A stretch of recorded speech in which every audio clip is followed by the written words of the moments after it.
अनुग्रह लघु मनन में आप सबों का हार्दिक स्वागत है। मैं आपका भाई अजीत होरो। साथियों, आज हम मनन करेंगे गिनती नामक पुस्तक, उसका 13वां अध्याय और उसके 33वें पद पर। यह थोड़ा अनकॉमन पद है। मैंने अनकॉमन इसलिए कहा कि अक्सर इस पर विचार नहीं होता है, पर आइए आज हम इस पद की गहराई में चलें। यहां ऐसा लिखा है, हमने वहां नपीलों को अर्थात नपीली जाति वाले अनाक वंशियों को देखा और हम अपनी दृष्टि में तो उनके सामने टिड्डे के समान दिखाई पड़ते थे। मित्र, ये उस समय की बात है, याद कीजिए, जब मूसा ने 12 जासूसों को कनान देश का भेद लेने के लिए भेजा था। इन 12 लोगों में यहोशू और कालेब भी थे। वचन बताता है कि जब वे भेद लेकर वापस आए तो इन 12 में से 10 लोग इतने नेगेटिव हो गए, इतने नकारात्मक हो गए कि उनकी रिपोर्ट से सारे इस्राएलियों के बीच में खलबली मच गई। इन 10 लोगों ने रिपोर्ट क्या दी, आपको बताता हूं। उन्होंने ये रिपोर्ट दी कि वे किसी भी तरह से कनान देश पर अधिकार नहीं कर सकते हैं, क्योंकि कनान के अनाकवंशी लोग बहुत ही शक्तिशाली लोग हैं। उनका डील डॉल बहुत बड़ा है और वो बहुत ही ताकतवर लोग हैं। और इन्होंने रिपोर्ट ये दी, हम तो उनके सामने कुछ भी नहीं है। मित्रों, इस नेगेटिव रिपोर्ट को सुनकर इस्राएलियों में इतना भय समा गया कि उन लोगों ने मिस्र वापस लौटने की ठान ली। वचन कहता है, उन्होंने एक मीटिंग की और आपस में कहा कि चलो अब मूसा को हटाकर हम किसी और को अपना अगुआ बना लें और हम मिस्र वापस लौट चले। मित्रों, ये 10 लोग इतने डर गए थे कि उन्होंने अपने आप को अनाक वंशियों के सामने बहुत ही तुच्छ, बहुत ही दुर्बल, बहुत ही कमजोर और बहुत ही निकृष्ट महसूस किया। वे हीन भावना से भर गए। अंग्रेजी में कहें तो इस समय हम कह सकते हैं, दे वर फिल्ड विद द इंफेरियोरिटी कॉम्प्लेक्स। और उन्होंने कनान वासियों के सामने अपनी तुलना किससे की? अभी अभी हमने पढ़ा, उन्होंने कनान वासियों के सामने अपनी तुलना टिड्डियों से की। मित्र, वे भूल गए थे कि उनके साथ साथ चलने वाला यहोवा परमेश्वर कितना सामर्थी है। वे भूल गए थे कि किस प्रकार यहोवा ने 10 भारी चमत्कारों को दिखाकर उन्हें मिस्र की गुलामी से बाहर निकाला था। वे भूल गए थे कि किस प्रकार आकाश से मन्ना परमेश्वर ने उन पर बरसाया था और चट्टान से पानी निकालकर उन्हें पिलाया था। वे भूल गए, मेरे मित्रों, की विकराल लाल समुद्र को भी उसी परमेश्वर यहोवा ने अपने भुजबल से 2 भागों में कर दिया था। वे भूल गए और वे कहने लगे, हम तो उनके सामने टिड्डे के समान हैं।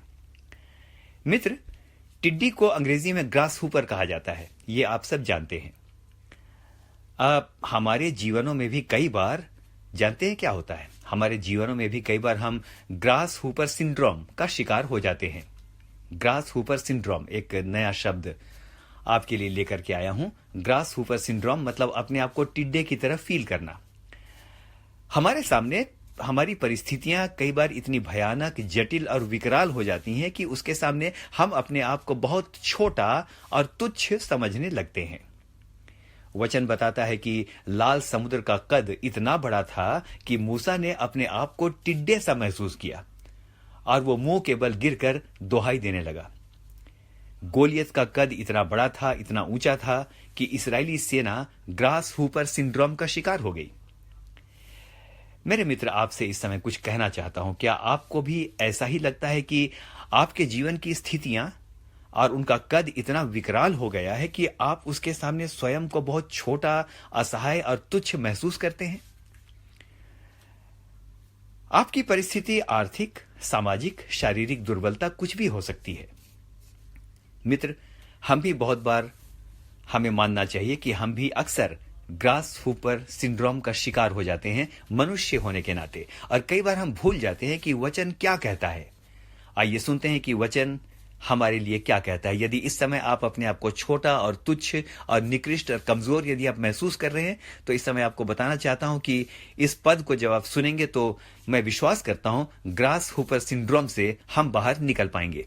तो आइए सुनते हैं क्या लिखा है। पहला यूहन्ना 4:4, उसमें वचन इस प्रकार से कहता है, हे बालकों, तुम परमेश्वर के हो और तुमने उस पर जय पाई है, क्योंकि जो तुम में है, मैं रिपीट करूंगा, क्योंकि जो तुम में है वह उससे जो संसार में है बड़ा है। हाँ मेरे मित्र, कितने आनंद की बात। आनंद के साथ इस समय हम सोच सकते हैं मेरे मित्र कि परमेश्वर जो हम में है, उन समस्याओं से, शैतान की उन युक्तियों से जो इस संसार में हैं, निश्चय बड़ा ही नहीं, बहुत बड़ा है। और वो सारे कार्यों को हमारे पक्ष में करने के लिए सामर्थी है। मुझे वो गीत याद आता है इस समय। वो गीत आपने भी सुना होगा, बड़ा अच्छा, उसके शब्द बड़े अच्छे हैं। और शब्द ये है, ये मत कहो खुदा से मेरी मुश्किलें बड़ी हैं, उन मुश्किलों से कह दो मेरा खुदा बड़ा है। हालेलुया।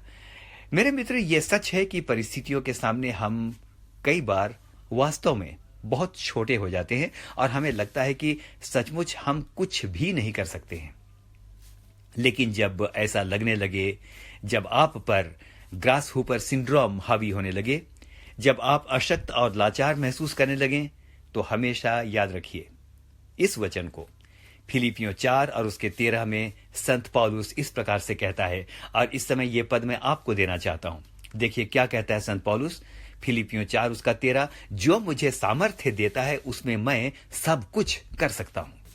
मित्र, मुझे लगता है कि हम बड़ी विनम्रता से आज जब इस मनन को सुन रहे हैं, इस बात को कह सकते हैं बड़ी नम्रता के साथ कि यह सच है कि मैं अपने से कुछ नहीं कर सकता, लेकिन यह भी उतना ही सच है कि जो मुझे सामर्थ्य देता है उसमें मैं सब कुछ कर सकता हूं। मित्र, इससे पहले कि आज के मनन को समाप्त करें, मैं आपको बताना चाहता हूं, शैतान का सबसे पहला हथियार है आपको हतोत्साहित करना, आपको बताना कि आपसे कुछ नहीं हो सकता, आपको बताना कि आपकी पारिवारिक परिस्थितियां ठीक नहीं हो सकती, आपको बताना कि आपके बच्चों के साथ अब कुछ भी अच्छा नहीं हो सकता। आपको शैतान बार बार यह बताएगा, सबूत के साथ बताएगा कि आपकी सारी परिस्थितियां इतनी खराब हैं कि अब कुछ नहीं हो सकता, आप उन्नति नहीं कर सकते, आप तुच्छ हैं। शैतान आपको बार बार बताएगा कि तुम इतने गिर गए हो और तुम्हारे पाप ऐसे हैं कि वो किसी भी हालत में क्षमा नहीं हो सकते। गिल्ट के अंदर जियो। शैतान बार बार बताएगा आप भी टिड्डे के समान हैं, आप हार चुके हैं। शैतान बताएगा आप हारे हुए हैं। लेकिन मित्र, याद रखिए, रोमियो 8 और उसका 27वां पद इस समय सिर्फ आपके और आपके लिए है। और यहां इस प्रकार से लिखा है, परंतु इन सब बातों में जिसने हमसे प्रेम किया है, हम जयवंत से भी बढ़कर हैं। आइए अपने विजय की घोषणा करें। आइए अपनी कमजोरियों के ऊपर विजय की घोषणा करें। आइए अपने बीमार शरीर के ऊपर हाथ रखकर इस समय इस बीमारी के विकराल कद के सामने, यद्यपि हम टिड्डे का सब महसूस कर रहे हैं, विजय की घोषणा करें। आइए अपनी सारी परीक्षाओं से जिनसे कि हम लड़ रहे हैं, अपने पर हाथ रखकर विजय की घोषणा करें और हम कहें, हम इनके सामने टिड्डे कैसे दिखाई नहीं पड़ते, लेकिन हम इन विकराल समस्याओं के सामने भी जयवंत से भी बढ़कर हैं। हम में से हर एक को परमेश्वर बहुतायत के साथ आशीष दे। आपको एनकरेज करना चाहता हूं मेरे अति प्रिय मित्रों कि आप इन मैसेजेस को, इन ऑडियो पोस्ट्स को आप खूब आप शेयर करें, लोगों तक आप भेजें, ताकि लोग भी अपने जीवनों के अंदर उत्साहित अनुभव करें। आपसे निवेदन है कि इसके YouTube चैनल, इसके लिंक को भी आप लोगों के साथ शेयर करें। जहां तक संभव है आप जरूर लोगों को बताएं।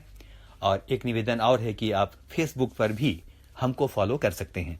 आप में से हर एक को परमेश्वर बहुतायत के साथ आशीष दे। तो मैं धन्यवाद करता हूं कि आज वो दिन है जब हम अपने जीवन में इस बात की घोषणा करेंगे कि यदि कोई ग्रास हुपर सिंड्रोम हमारे जीवनों में हावी हो रहा है, तो हम यीशु के नाम पर इस ग्रास हुपर सिंड्रोम के ऊपर, जो एक मनोविकार है, जय की घोषणा करते हैं। हम में से हर एक को परमेश्वर आशीष दे। आमीन और फिर से आमीन।